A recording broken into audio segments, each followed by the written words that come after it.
Hi friends, இன்னைக்கு ஒரு அழகான ஒரு ரெண்டு வார்த்தை சவுண்ட் மட்டும் கம்மி பண்ணிக்கடா. இன்னைக்கு அழகான ஒரு ரெண்டு வார்த்தை எடிட்டோரியல் வார்த்தை தான் சம்ச்சுவஸ். ஸோ சம்ச்சுவஸ் அப்படின்னா எக்ஸ்பென்சிவ் லுக்கிங், சரியா? அந்த பணக்கார லுக்கு தருது பார்த்தியா? ஸோ அதை தான் வந்து சம்ச்சுவஸ் அப்படின்னு சொல்லுவாங்க.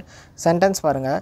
தே enjoyed a sumptuous meal at the 5-star restaurant. Though அவங்களாம் வந்து சம்ச்சுவஸ் மீல்ஸாம்.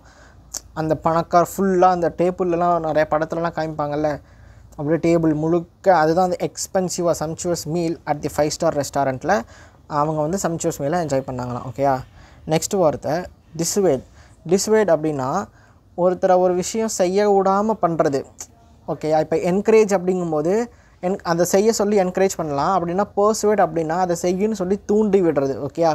டிஸ்வேட்னா அதை செய்யாதன்னு சொல்லி பின்தள்ளுறது மீன்ஸ் அதை செய்ய விடாமல் பண்ணுறதுன்ற மாதிரி. ஓகேயா? His friends tried to, sentence பாருங்கள். His friends tried to dissuade him from, இந்த சென்டென்ஸ் வந்து நீங்கள் கம்ப்ளீட் பண்ணுங்கள், சரியா? His friends tried to dissuade him from, எதுலேருந்து அவனை செய்யக்கூடாதுன்னு சொல்கிறாங்க. அந்த ஃப்ரம் போட்டு என்ன விஷயமோ, எதனாவது ஒரு இல்லீகல் மேட்டர்ஸோ அந்த மாதிரி சொல்லலாம். His friends tried to dissuade him from doing அந்த மேட்ரு எதுனாலும், சரியா? ஸோ இந்த ரெண்டு வார்த்தை சம்ச்சுவஸ், டிஸ்வேட். அந்த டிஸ்வேடுக்கு ஆப்போசிட் தான் பர்சுவேட். ஓகேயா? பாய்.